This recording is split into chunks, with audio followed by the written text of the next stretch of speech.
মোৰ শেষ কবিতা।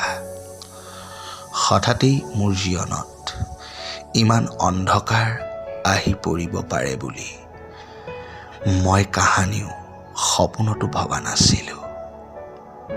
এতিয়া দেখিছোঁ সময়ৰ গতিৰ লগে লগে জীৱনৰ প্ৰতিটো খোজতেই কেৱল অন্ধকাৰ আৰু অন্ধকাৰ। জীৱনটোত কেৱল তিতা আৰু তিতা, হতাশা, নিৰাশা, এই যন্ত্ৰণাবোৰে খুলি খুলি খাইছে আজি মোক। তাতে আকৌ মানুহৰ মিছা অপবাদ, বদনামৰ গ্লানি আৰু যে কটনা কি।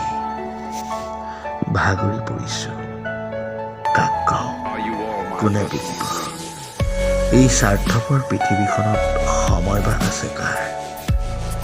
এতিয়া মাথো তোমাৰ পৰা মোৰ এটাই আশা, তোমাৰ